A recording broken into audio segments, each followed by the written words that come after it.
이 앞뒤를 보면서 참 잘 오셨습니다. 또 옆에 분들 보면서 하나님의 은혜를 받고 누리시길 바랍니다. 함께 좀 인사하면 좋겠습니다.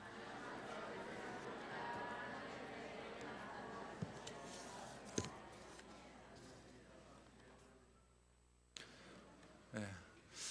오후 시간에도 함께 해주신 건 감사합니다.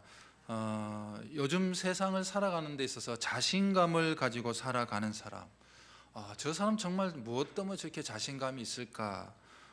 그런 생각을 가져보는 그런 사람 참 많지 않은 것 같습니다. 그래서 사람들은요, 두려움 없이 모든 일을 만나면 자신 있게 대하고 승리하는 그런 사람들, 그런 자신감 있게 또 승리해 나가는 그런 사람들의 이야기를 들으면 굉장히 부러워하고 나도 저렇게 살았으면 좋겠다라는 생각을 하게 됩니다. 사실 두려움 없이 세상을 살아가는 사람들 한다면은 아마 다른 어떤 사람들보다도 아마 기독교인들밖에 없지 않을까라는 생각을 해보게 됩니다. 그런데 하나님을 믿는 사람이라고 말은 많이 하지만 또 하나님을 믿는 사람을 차근차근 살펴보게 되면 정말 두려움 없이 삶을 살아가고 있는가라는 생각을 우리가 해보게 됩니다. 현실에서 부딪히는 어려움이나 상황들을 맞이할 때마다 자신감 있게 그 문제를 정면으로 마주하면서 그 문제를 믿음 안에서 해결해 나가는 그리스도인, 문제를 피하지 않고 도망하지 않고 그 문제 앞에서 좌절하고 넘어지지 않고 두려워하지 않으면서 담담하게 나아가는 그런 믿음의 사람, 의외로 그런 믿음의 사람들이 드물다는 것을 우리는 생각해 보게 됩니다. 대부분의 사람들은요, 일어나지 않은 일들에 대해서 굉장히 두려워하거나 불안해하는 경우가 참 많습니다. 혹시나 잘못되지 않을까, 내가 하는 일이 실패하지 않을까, 갑자기 교통사고라도 당하면 어쩌나, 그런 불안한 마음들, 불안한 생각들, 그게 우리의 삶에 밀려오게 되면요, 걷잡을 수 없게 일어나게 됩니다. 그래서 이 생각 저 생각 여러 가지 생각하다 보면 또 잠을 뒤척이고 못 자게 되고 그렇게 되는 경우도 있지 않습니까? 이처럼 사람들은 살아가면서 끊임없이 이런 두려움, 불안의 마음, 그런 것들, 염려하는 마음들, 그런 것들 때문에 자신 있는 삶을 살아가지 못하는 경우가 많다는 겁니다. 예수님을 보면 어떻습니까? 주님께서는 그렇게 두려움 없는 삶을 살아가셨는데, 예수님을 보면 걱정하고 두려워하고 초조해하는 그런 모습이 전혀 성경에는 나타나고 있지 않습니다. 그런 반면에 예수님은 그렇게 살아가셨는데, 두려움 없이 자신 있게 살아가셨는데, 오늘 우리는 왜 그러한 삶을 자주 살지 못하고 늘 넘어지면서 실패할까? 하나님께서 우리를 도와주시지 않고 함께 주지 않아서 실패하고 좌절하고 두려워 떨면서 살아가고 있는가? 하나님께 문제가 있는 것이 아니란 겁니다. 오늘 그 문제는 나 자신에게 있기 때문에 주님이 주시는 평안함과 자유함을 누리지 못하고 늘 두려운 마음과 불안한 마음으로 하루하루를 지내는 경우가 많다는 겁니다. 왜 그러면 두려움 없는 삶을 살지 못할까? 왜 사람들은 이렇게 두려워하고 걱정하고 불안 떨면서 살아갈까? 그 이유가 무엇일까? 특히 오늘 우리 믿음의 사람들에게 있어서 그 이유는 무엇일까를 함께 좀 생각을 해보고자 합니다. 첫 번째 이유는요, 잘 아는 이야기입니다. 기도하지 않기 때문입니다.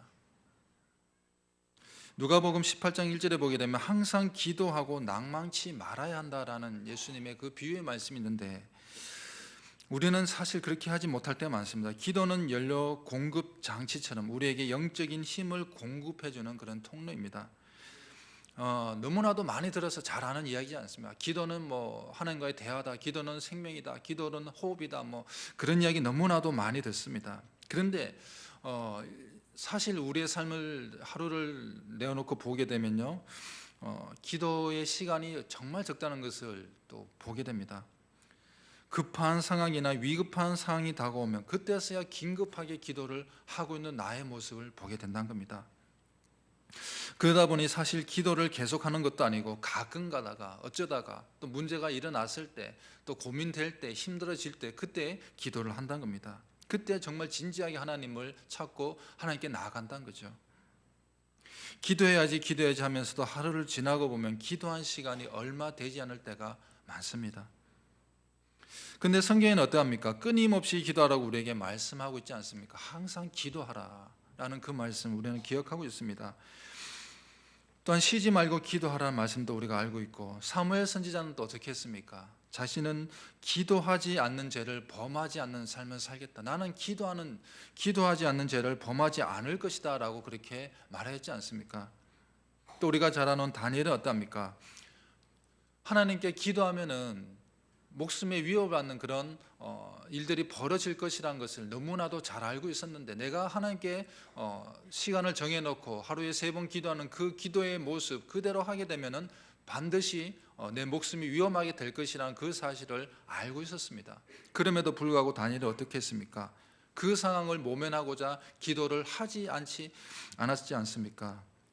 그 상황을 피하기 위해서 기도를 쉬는 것을 하지 않았습니다. 여전히 그대로 늘 하던 대로 하나님께 기도했습니다.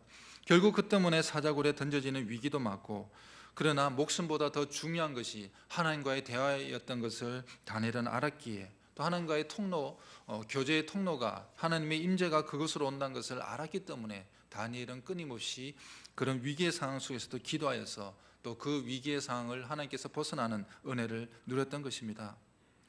사도 바울이나 사무엘 선지자나 다니엘 모두 기도로 두려움을 이겼던 그런 믿음의 사람들입니다. 기도를 통해서 우리도 자신감을 얻을 수가 있습니다. 하나님으로부터 오는 영적인 자신감, 그 자신감은 바로 기도를 통해서 온다는 거죠. 내가 끊임없이 하나님을 늘 만나고 기도하고 대화하는 그런 삶을 살아간다면 두려움이 우리를 이겨낼 수가 없다는 거죠.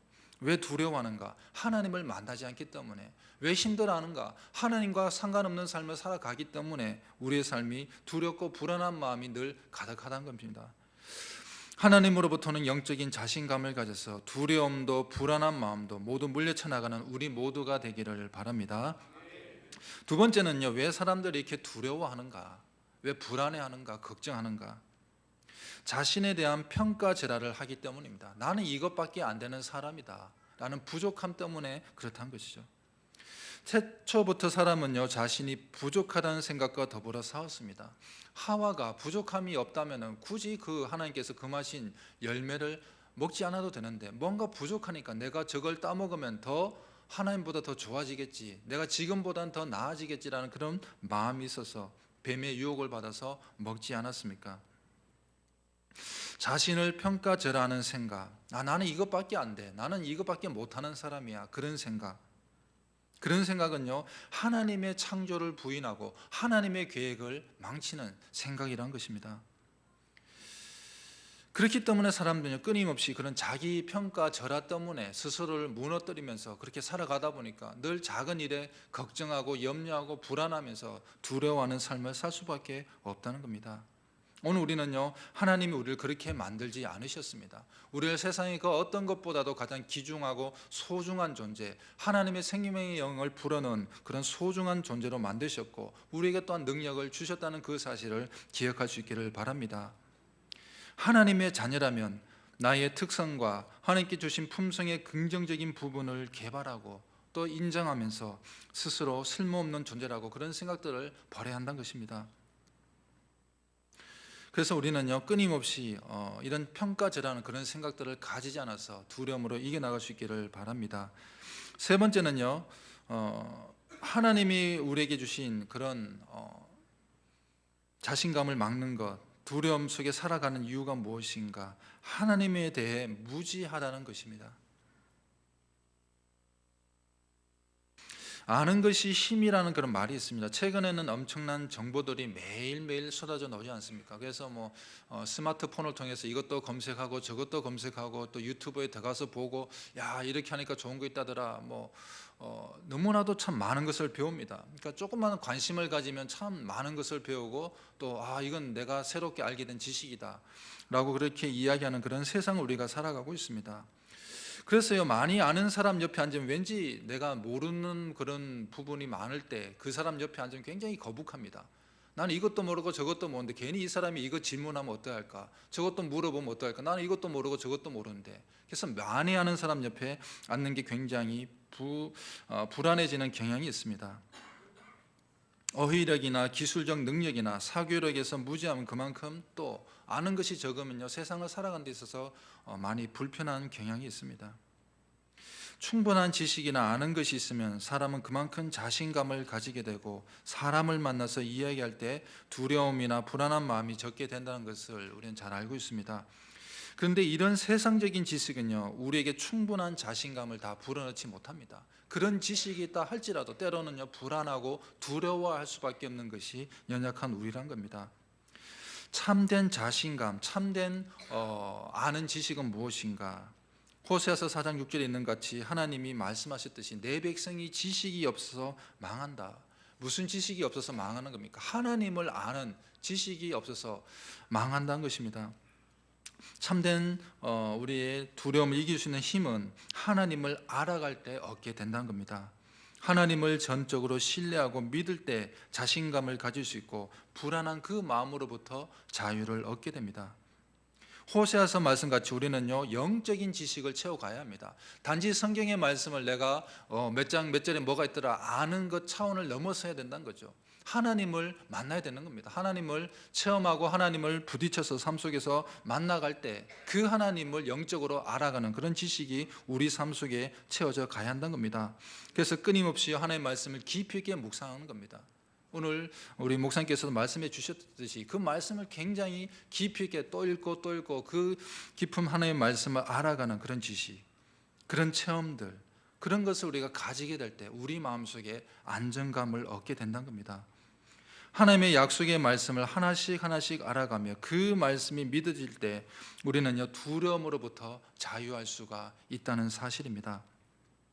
성도 여러분, 세상의 지식을 다 알지 못해도 하나님을 경험하고 체험하는 영적인 지식을 가질 때 우리는 하나님이 주신 자신감을 가지며 불안의 세상에서 승리의 삶을 살아갈 수가 있다는 사실을 기억하기 바랍니다.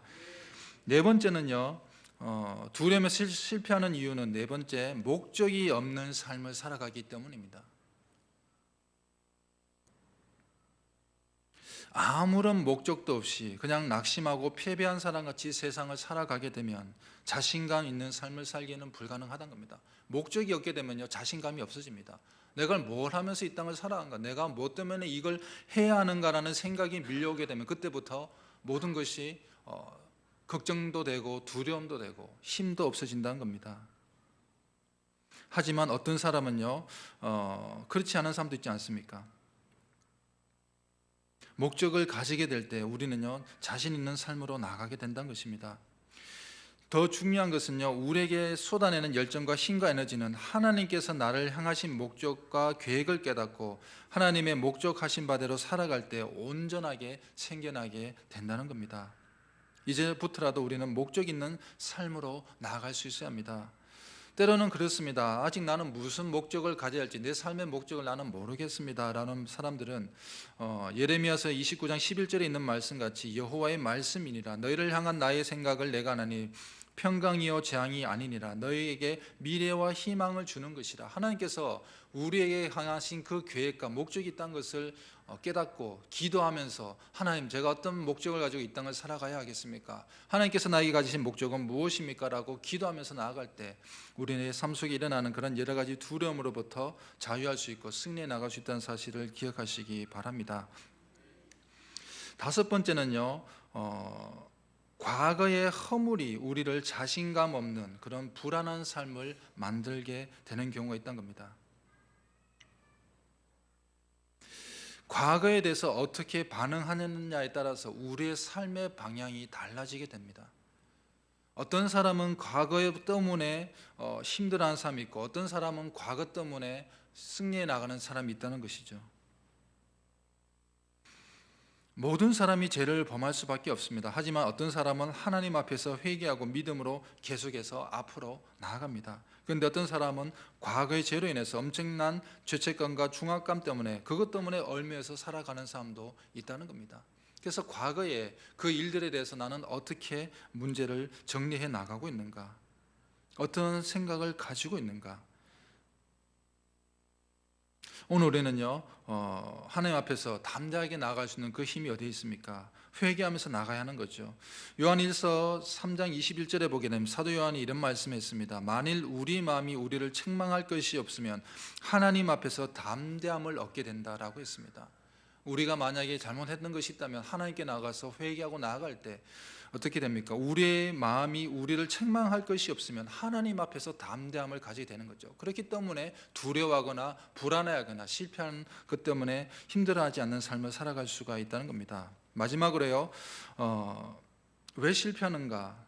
또 하나의 이유는 교만이라는 겁니다. 교만은 절대적으로 우리를 또 실패하게 만들고 두려움을 가지게 만드는 요소가 된다는 겁니다. 성경에 보게 되면요, 교만한 사람들에 대한 이야기가 참 많이 있습니다. 찾아보려고 하면 정말 많이 있는데요, 그 중에서도 우리가 잘 아는 몇 사람을 생각해 보면은 다윗 왕 때의 그 모략을 했던 사람 중에 한 사람인데, 압살롬 편에 붙어가지고 그러니까 모사꾼이죠. 정책을 담당하는 사람이었는데, 그 아히도벨이 자신의 계획대로, 자기가 낸 그런 계책대로 되지 않자 그 때문에 어떻게 합니까? 스스로 자살하는 그런 모습을 보게 됩니다. 그러니까 그만큼 나는 이만한 정책을 가지고 나왔는데 왜 나를 써주지 않고 내 정책은 채택해 주지 않느냐, 그 교만의 마음이 그를 망가뜨렸다는 거죠. 모르드게는 어땠습니까? 모르드게는 하나님을 철저하게 믿는 그런 믿음의 사람이었지 않습니까? 그런데 그를 바라보았던 한 사람, 자신에게 절하지 않았다고 그 마음을 가지고 이스라엘 민족을 다 없애겠다는 그 마음을 가졌던 하만이라는 사람, 그의 교만 때문에 결국 자신이 그렇게 또 비참한 인생을 맞이하게 됐던 그런 하만이라는 사람도 있지 않습니까? 이처럼 교만의 마음이 굉장히 무섭다는 것을 우리는 기억해야 합니다. 우리 마음속에 교만을 물리치지 않는다면 하나님과 함께할 수 없고 믿음을 가질 수가 없다는 사실입니다. 그리스도인이 가지는 그 자신감, 담대함, 그것은 하나님과의 견고한 관계 속에서 나온다는 사실입니다. 그렇기 때문에 늘 우리는요, 교만하지 않도록 노력하고 훈련해야 합니다. 사실 쉽지가 않습니다. 한순간에 넘어지기 때문에 사도 바울도 이렇게 말하지 않았습니까? 그런즉 선줄로 생각하는 자는 넘어질까 조심해라. 나 이만하면 됐지라는 그런 생각이 들 때 넘어질까 조심하라라고 하는 그 사도 바울의 말씀을 우리는 늘 기억해야 합니다. 이처럼요, 하나님을 향한 믿음을 방해하고 믿음을 가지게 못하는 요소들과 또 두려움에서 실패하는 그런 이유들이 무엇인가에 대해서 함께 저희들 생각해 보았는데, 이제 그렇다면 이 두려움 없는 삶을 살아가기 위해서 이 두려움이란 이 거대한 거인을 물리치기 위해서 어떻게 나아가면 좋을까? 그 이야기를 다윗의 삶을 통해서, 오늘 읽었던 그 본문의 말씀에 등장하는 다윗의 모습을 통해서 함께 생각해 볼 수 있기를 바랍니다. 첫째는요, 두려움 없는 삶을 살기 위해서 하나님의 말씀을 의지해야 한다는 사실입니다. 다윗이요, 26절에 보게 되면요, 오늘 읽지는 않았지만 앞부분에 보게 되면 다윗이 이렇게 말합니다. 이 할례받지 않은 블레셋 사람이 누구기에 살아계시는 하나님의 군대를 모욕하겠느냐라는 말을 하게 됩니다. 오늘 함께 읽었던 이 본문의 이야기는 우리가 너무나도 많이 들었고, 또 설교도 들었고, 또 유치부, 유년부, 아동부 할 것 없이 계속해서 이야기 들었던 그 이야기지 않습니까? 17장 전반부에 보게 되면요, 이스라엘 사람들과 블레셋 사람들이 군대를 일으켜 가지고 서로 대치하는, 양쪽이 이렇게 대치하는 그런 상황의 장면이 펼쳐지게 됩니다. 근데 그곳에서 누가 등장하는가? 블레셋에서 한 사람이 등장하지 않습니까? 싸움을 돋구고 전쟁의 승리를 확신하는 한 장수가 등장하게 됩니다. 바로 골리앗이라는 장군입니다. 성경에는 자세하게 그의 키와 몸에 대해서 아주 상세하게 나와 있고, 또 그가 가졌던 무기의 무게까지도 굉장히 세밀하게 기록을 하고 있습니다. 쉽게 말하면 오늘날로 보면은 거인입니다. 거인. 그러니까 어마어마한 거인이 나와서 싸움을 돋구고 있는 거죠. 워낙 또 몸이 크다 보니까 그에 맞는 무기와 장비들이 어마어마한 거죠. 그러니까 겉으로 보기에 저 사람하고 싸울 수 없다라는 생각이 드는 그런 사람이 나와서 지금 전쟁터에 서 있는 거죠. 그래서 이런 거인이 전쟁터 앞에서 나와 한번 붙을 사람은 올라오라고 그렇게 소리를 지른 거죠. 생각해 보십시오. 누가 거기에 나갈 수 있겠는가? 이스라엘 진영에 그렇게 소리를 소리를 치니까 아무도 반응을 하지 않고 있지 않습니까? 11절에 보게 되면요, 사울과 온 이스라엘이 블레셋 사람의 이 말을 듣고 놀라 크게 두려워하니라. 지금 이스라엘 사람들은 어떤 모습입니까? 지금 크게 너무나도 놀라가지고 두려워하는 그런 모습에 있습니다. 그리고 그 두려움이 계속해서 연결되고 있지 않습니까? 오늘 우리의 현실을 보면 어떠합니까? 불안한 일들이 참 많습니다. 불안이 나에게 다가와 근심과 걱정을 하게 해서 마음을 연약하게 만드는 그런 일들이 얼마나 많습니까? 우리의 삶 속에 거대한 불안, 이 두려움이 우리에게 다가와서 싸움을 걸 때 우리는 어떻게 합니까? 어떻게 보면 우리도 이스라엘 민족같이 두려워서 어찌할 바를 모르는 그런 모습에 속하고 있지는 않습니까? 그런데 한 사람은 달랐습니다. 다윗은 철저하게 하나님을 약속의 말씀 믿는 믿음의 모습을 가졌습니다. 아브라함의 언약의 약속을 구전을 통해서 들은 그 하나님의 말씀을 다윗은 신뢰하고 있었습니다. 그런데 형들에게 아버지가 가서 좀 어떻게 돼 가는지 보고 또 형들에게도 좀 먹을 것도 갖다 주고 옷도 갖다 주고 심부름을 보내지 않습니까? 그때 가서 듣는 그 블레셋 골리앗의 소리를 듣게 됩니다. 그래서 할례 받지 못한 블레셋 사람 골리앗이 할례를 받은 이스라엘 사람들에게 그렇게 괴로움을 주는 모습을 보게 됩니다. 그래서 다윗이 어떻게 생각합니까? 하나님과 언약을 맺지도 않은 이 사람이 어떻게 감히 우리를 이길 생각을 할 수 있단 말인가? 그 생각이 그의 마음속에 자리를 잡게 되었고 그가 그것을 계속해서 마음속에 되뇌게 됩니다. 그런 반면에 이스라엘 사람들은요, 사울 왕으로부터 모두가 하나님의 언약의 약속의 말씀을 믿지 못했습니다. 하나님을 전적으로 신뢰하지 못하고 거대한 거인 골리앗 앞에서 두려움만 지금 느끼고 있었습니다. 40일 동안, 그것도 하루 이틀도 아니고 40일 동안 두려워서 그 누구도 골리앗 앞에 나가고 있지 못합니다. 그러니까 두려움의 마음이 지금 40일 동안 연장되고 있는 거죠. 40일 동안 계속해서 두려움의 그 거인 앞에서 어찌할 바를 모르고 있는 이스라엘 백성들의 모습을 우리는 볼 수가 있습니다. 오늘 우리의 삶에서 돌아보게 되면 어떠합니까? 혹시 우리도 불안의 거인, 두려움의 그 거인들을 여전히 방치하면서 어찌할 바를 몰라서 내버려 두고 있지는 않습니까? 우리가 두려움 없는 삶을 살아가기 위해서는 철저하게 하나님의 말씀을 의지해야 합니다. 하나님의 말씀을 전적으로 신뢰합니다. 약속의 말씀을 붙잡고 하나님의 도우심을 믿어야 합니다. 그래야 해서 두려움 없는 삶으로 나아가는 우리 모두가 되기를 바랍니다. 자, 두 번째는요, 방해에 제지당하지 말아야 한다는 겁니다. 자, 무슨 이야기냐면요, 다윗이 전쟁터에 도착하자마자 굉장히 실망스러운 광경을 보게 되는데 모두들 이렇게 골리앗을 기피하는 이유를 물어봅니다. 그때 형이 이제 큰 형이 보게 됩니다. 큰 형이 보던 네 지금 여기서 뭐 하느냐? 지금 전쟁 중인데 너 같은 꼬마 아이가 와서 지금 뭐 하고 있느냐? 지금 굉장히 분위기가 좋지 않은데 라는 그런 마음을 가지고 형이 뭘 하지 않습니까? 험난한 말로 비난합니다. 네가 지금 쓸데없이 여기 와서 놀고 있다라는 그런 말들을 형이 하게 됩니다. 그때 다윗이 어떻게 대응합니까? 따지고 묻고 형에게 내가 아무 생각 없이 이렇게 하냐 그렇게 반응하지 않습니다. 성경을 보게 되면요 29절과 30절 사이 보게 되면 다윗이 이르되 내가 무엇을 하였나이까 어찌 이유가 없으리까 하고 돌아서서 다른 사람을 향하여 전과 같이 물어봅니다. 형하고 지금 싸움하지 않고 형이 이야기해도 알았어요 형 그래 다 내가 이유가 있어서 그럽니다 하고 또 다른 사람과 이야기하는 거죠. 굉장히 지혜롭게 그가 이야기를 해나가는 것을 볼 수가 있습니다.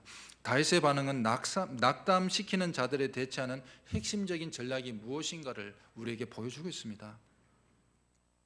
다윗은요 형의 이야기에 내가 지금 신경 쓰지 않아 나는 분명히 이런 마음을 가지고 내가 생각한 대로 나는 나아갈 거야 그리고 다른 사람들에게 초점을 맞출 거야 하면서 그렇게 반응을 해나가고 있습니다.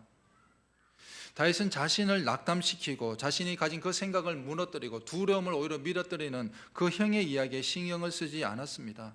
그의 험담과 비난과 낙심케 하는 그런 말들을 주의에 기르지 않았습니다. 오히려 다른 사람들에게 이야기를 들어보면서 또 반응을 살펴보면서 자신의 생각한 것을 추진해 가는 것을 우리가 17장 속에서 볼 수가 있습니다. 그런데 다윗은요 이렇게 한 번 더 자신이 가져졌던 그 계획이 무너지는 것 같았는데 그것을 이겨나가는데 또 한 번의 어려움을 겪게 됩니다. 드디어 사울 왕 앞에 나가지 않습니까? 왕이 부릅니다. 불러가지고 이야기하는데 또 힘들게 하는 말을 하게 됩니다. 다윗이 사울에게 말하여 그로 말미암아 사람이 낙담하지 말 것이라. 주의 종이 가서 저 블레셋 사람과 싸우리다 하니, 그러니까 내가 나가서 싸우겠습니다 사울 왕이요 라고 하니까 사울 왕이 뭐라고 합니까? 사울이 다윗에게 이르되 네가 가서 저 블레셋 사람과 싸울 수 없으리니 너는 소년이요 그는 어려서부터 용사다. 너는 꼬맹이고 그는 용사다. 그래서 싸울 수 없는 존재다 너는. 그렇게 바로 한 칼에 누가 말합니까? 왕이 직접 다윗에게 말하지 않습니까? 우리가 신앙적으로 결단을 하거나 새롭게 변화되기를 마음먹고 나 이렇게 살아야지, 내가 원래부터 이런 믿음의 길로 나아가야지, 그렇게 결단하고 내가 잘하는 사람에게 이야기했을 때 그래 그렇게 믿음의 길로 나가면 좋겠어, 나도 기도해 줄게 라고 해주는 사람이 있는 반면에 어떤 사람은요, 야 네가 그것도 하겠냐, 이것도 못하는 사람이 뭘 그거 한다고 그렇게 반대하는 경우도 있지 않습니까? 오히려 우리를 반대하거나 질투하거나 부정적인 이야기를 듣게 될 때 대부분 다 낙담하는 거죠. 내가 이래 해가 뭐 하겠나, 결심해봐야 나 이거밖에 안 된 존재인데. 그런 경우가 있지 않습니까? 다윗이요 자신의 혈육으로부터 험담과 비난의 이야기를 들었고 한 나라의 왕으로부터도 낙심케 되는 그런 이야기를 들었습니다. 이만하면은 내가 잘못 생각하는 거야, 내가 기분이 좀 좋아서 흥분했는지 몰라 하고 결심하고 그냥 자신의 생각을 그냥 접을 수도 있지 않았겠습니까? 그런데 다윗은요 낙심시키는 그 어떤 요소에도 굴복하지 않습니다. 오로지 하나님께 초점을 맞추고 믿음으로 두려움이 찾아올 기회를 주지 않고 지혜롭게 그것을 물리쳐 나가는 모습을 우리에게 보여주고 있습니다. 우리 역시 이러한 다윗과 같은 지혜로 낙심케 하는 이들에게 상처를 주지 않으면서도 믿음 안에서 앞으로 나아갈 수 있는 그런 지혜로운 삶을 살아가는 우리 모두가 되기를 바랍니다. 세 번째, 두려움 없는 삶을 살기 위해서는요 과거의 승리를 기억할 필요가 있다는 것입니다. 앞에서도 이야기했지만 과거가 어떻게 다가오냐에 따라서 완전히 다른 삶을 살아간다라고 이야기했지 않습니까? 다윗이요 골리앗과 싸우러 나간다고 했을 때 사울 왕에게 이야기했을 때 사울 왕이 지금 좀 전에 그렇게 말하죠. 너는 꼬맹이고 블레셋 그 골리앗은 어려서부터 싸우는 용사다라고 이야기했을 때 다윗이 뭐라고 합니까? 또 이렇게 말합니다. 여호와께서 나를 사자의 발톱과 곰의 발톱에서 건져내셨은즉 나를 이 블레셋 사람의 손에서도 건져내시리이다. 무슨 이야기입니까? 내가 이전에 들에서 양을 칠 때 사자를 만났을 때도 하나님께서 사자의 발톱에서 나를 건져내셨고 곰의 곰을 만났을 때도 그 두려움이 있었지만 그러나 하나님이 나를 그 곰의 발톱에서 구원해 내셨다. 그러니 앞으로도 하나님께서 나에게 계속해서 지켜주실 것이다. 그 회상을 하면서 자신 있게 담대하게 왕에게 자신의 그 과거에 함께해 주셨던 그 하나님을 지금 또 함께해 주실 거라는 믿음을 가지고 이야기를 하였던 것입니다. 사람이 과거를 회상한 데 있어서 무엇을 회상하느냐에 따라서 축복도 될 수 있고 저주도 될 수가 있다는 사실입니다. 오늘 우리 믿음의 사람들은요 과거의 부정적인 모든 기억들, 즉 실패한 기억이나 좌절한 기억, 상처받은 기억, 낙심한 그런 기억들은 다 최소한 줄이고 아니면 멀리해야 합니다. 좋지 않은 기억들 떠올려봐야 더 기분만 나빠지고 또 그 생각 꺼내다 보면은 내 마음에 또 상하게 되는 일들이 많지 않습니까? 될 수 있으면 그런 생각하지 말아야 하는 거죠. 오히려 긍정적인 기억을 떠올리고 과거에 하나님이 함께 해줬던 그 기억들, 또 과거에 성공했던 그 기억들, 과거에 나와 함께 했던 좋은 기억들, 그런 것들을 우리 삶 속에서 떠올릴 때 그게 우리에게 에너지가 되고 힘이 된다는 사실입니다. 다윗은요 이전에 하나님의 도우심으로 승리한 기억을 떠올려서 확신에 찬 모습으로 오늘 사울 왕에게 그것도 자신 있게 오늘 이야기를 하였습니다. 우리 역시 과거 속에서 하나님과의 가장 좋았던 그 기억들을 떠올려야 합니다. 지금 내 삶이 힘들고 두려움이 밀려왔을 때 과거의 내 삶 속에 함께 했던 그 하나님, 가장 좋았던 기억, 믿음으로 승리했던 그 기억, 감사했던 기억을 떠올리면서 불안의 거대한 거인을 물리치고 두려움 없는 삶으로 나가는 우리 모두가 되기를 바랍니다. 네 번째는요, 두려움 없는 삶을 살기 위해서는 육신적인 무기를 포기해야 합니다. 고린도후서 10장 4절에 보게 되면 우리의 싸우는 무기는 육신에 속한 것이 아니요 오직 어떤 경관진도 무너뜨리는 하나님의 능력이라 모든 인원을 무너뜨리며. 우리가 싸우는 그 싸움은요 그냥 우리의 어떤 육신적인 무기로 싸우는 싸움이 아니라라고 사도 바울은 고린도 교회 성도들에게 말씀했습니다. 육신의 무기는요, 인간의 본성이나 육신의 기질에 나오는 그런 반응 또는 해결 방법 등을 이야기하고 있습니다. 경건한 영적인 무기와는 전혀 반대의 속성을 지니게 됩니다. 세상에서 말하는 삶의 방식이고 해결의 방식입니다. 오늘 사울 왕이 어땠습니까? 다윗이 골리앗과 더불어 창건과 싸울 계획이 아님을 전혀 이해하지 못했습니다. 그저 세상 사람들이 알고 있는 그런 방식으로 갑옷을 입고 무기를 들고, 그것도 제일 좋은 무기를 들고 갑옷을 입고 그렇게 투구를 쓰면서 싸워야 그래도 하나의 희망이 보이지 않을까라는 생각이 사울 왕이 가졌던 인간적인 그런 육신적인 무기의 방법이었던 것입니다. 근데 다윗은요, 하나님께서 자신과 함께 하실 것이라는 그런 믿음이라는 무기를 들고 오늘 그는 나가서 싸우게 됩니다. 그래서 물맷돌과 돌팔매가 세상 사람들로 볼 땐 도저히 싸움의 도구로 여겨지지 않는 그런 도구를 가지고 나가서 싸우게 됩니다. 오늘 우리가 싸우고 있는 이 두려움, 불안, 걱정거리, 문제라는 거대한 거인을 물리치기 위해서 나는 어떠한 싸움의 도구를 가지고 싸우고 있는가, 한번 우리의 모습을 살펴볼 필요가 있습니다. 여전히 세상 사람들이 말하는 것과 싸우기 위해서 그런 무기를 가지고 싸우고 있는가, 아니면 하나님께서 말씀하고 있는 그런 영적인 무기를 가지고 싸우고 있는가. 더 중요한 것은요, 삶 속에 이 불안의 거인, 두려움의 거인을 물리치기 위해서는 하나님 앞에서 솔직한 모습으로 신실한 관계를 지속적으로 유지해 나가야 한다는 사실입니다. 다윗은 신체적으로 힘으로 골리앗과 겨눌 그럴 수 없는 그런 모습이었지 않습니까? 또한 그렇게 할 필요조차도 없음을 그는 알았습니다. 그래서 다윗은 이렇게 말합니다. 45절에 다윗이 블레셋 사람에게 이르되 너는 칼과 창과 단창으로 내게 나오거니와 나는 만군의 여호와 이름 곧 내가 모욕하는 이스라엘 군대의 하나님의 이름으로 내게 나아가노라 라는 그런 믿음의 고백을 하였습니다. 하나님이 붙드는 사람은 어떤 거인과 마주하더라도 전쟁이 여호와께 속한 것이란 진리 안에서 평안함을 누리고 승리를 얻게 됩니다. 하나님의 능력으로 두려움 없는 삶, 우리의 힘으로 살아가는 것이 아니고 하나님이 주시는 그 능력으로 두려움 없는 삶을 살아가는 우리 모두가 되기를 바랍니다. 다섯 번째는요, 두려움 없는 삶을 살기 위해서 위협을 물리칠 수 있어야 한다는 사실입니다. 44절에 보게 되면요, 내게로라 내가 내 살을 공중의 새들과 들짐승들에게 주리라 라는 이 골리앗의 말을 우리가 듣게 됩니다. 44절에 보게 되면요, 블레셋 사람이 또 다윗에게 이르되 내게로라 내가 네 살을 공중의 새들과 들짐승들에게 주리라. 다윗이 앞에 나갔더니 지금 골리앗이 뭐라고 합니까? 위협을 하고 있지 않습니까? 다윗이 볼 때 얼마나 두려운 마음이 들 수도 있지 않겠습니까? 거대한 사람, 자기는 조그마한 꼬맹인데 그 거인이 앞에 나가서 소리치는데 작은 소리로 이야기하겠습니까? 어마어마하게 큰 쩌렁쩌렁한 소리가 앞에서 펼쳐지고 무기를 들고 있고 전혀 빈틈이 보이지 않는 그 거인이 지금 자신을 위협하고 있고 또 두려움을 주고 있는 그런 상황이었습니다. 그런데 반대로 보게 되면요, 영적으로 서 있는 그 다윗이 어떻게 보면 더 우뚝 서 있는 모습이 아닐까라는 생각을 해보게 됩니다. 새들의 먹이로 만들겠다고 위협하는 그 골리앗 앞에서도 다윗은 움츠러들지 않았습니다. 그의 협박에도 넘어가지 않았습니다. 우리 역시 두려움이라는 이 거대한 거인과 마주서서 싸우고자 하면 위협을 느끼게 된다는 거죠. 어떤 일들을 만났을 때 그 일들을 보게 되면 굉장히 두려운 마음이 든다는 겁니다. 사람이기 때문에 두려운 마음이 들 때가 있지 않습니까? 그런데 사탄은요, 끊임없이 우리에게 위협을 한다는 거죠. 위협을 해서 우리를 무너뜨립니다. 두려움 속에 또 두려움을 밀어넣어서 결국에는 아무것도 할 수 없고 하나님께 나가지 못하는 그런 상황, 하나님을 의지하지 않게 만드는 그런 상황으로 우리를 밀어붙인다는 겁니다.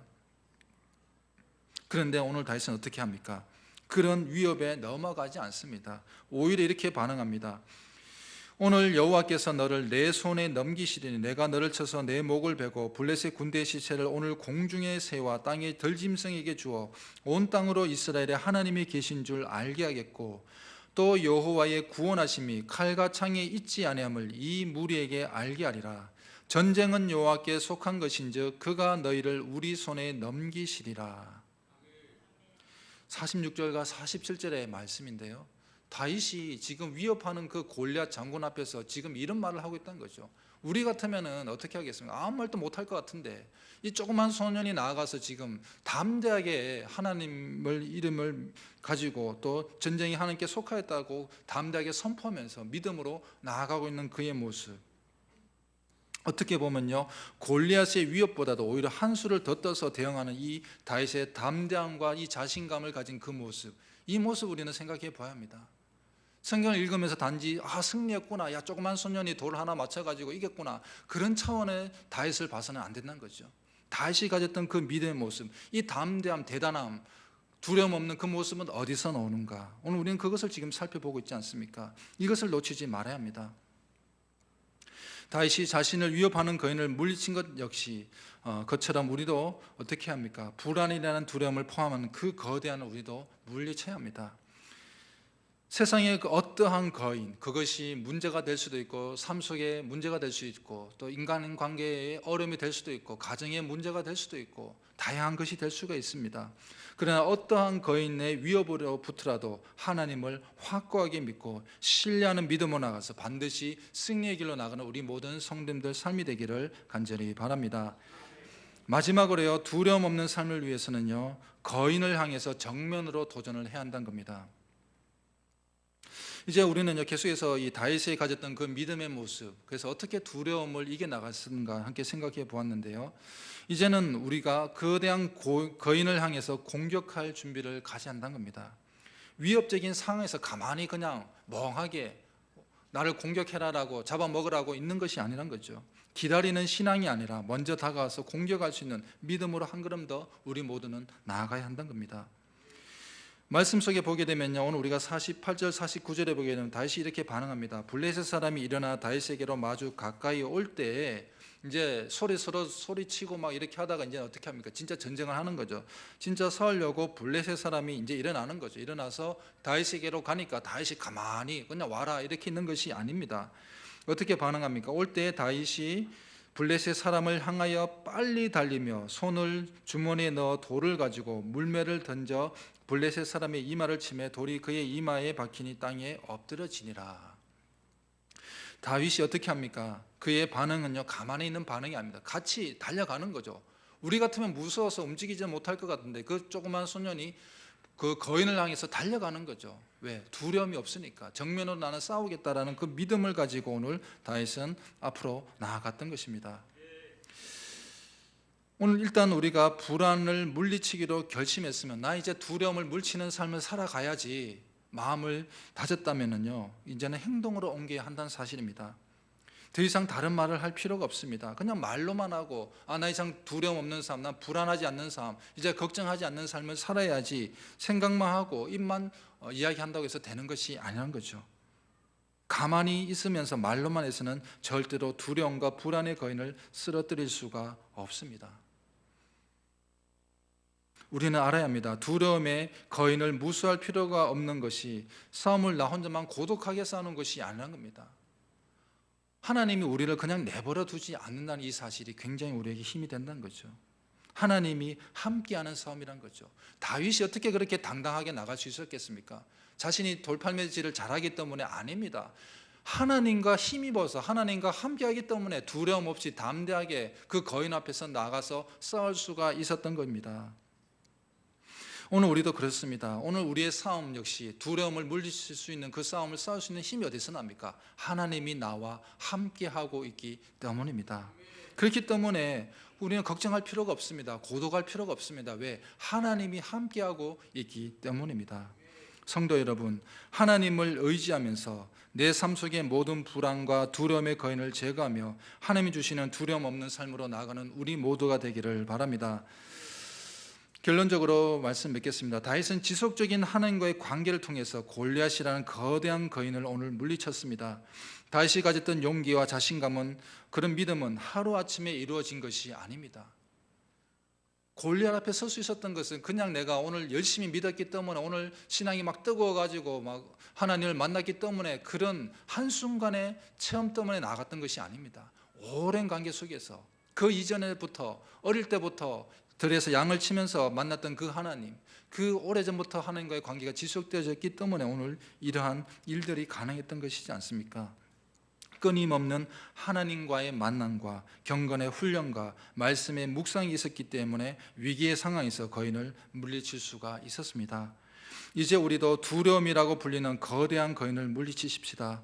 두려움뿐만 아니라 삶 속에 나를 괴롭히고 영적으로 어렵게 하는 그런 모든 거인들을 물리쳐서 하나님이 주시는 참된 평안과 자유함 속에서 승리할 수 있는 우리 모든 성도님들 삶이 되기를 이 시간 간절히 주님의 이름으로 축원드립니다.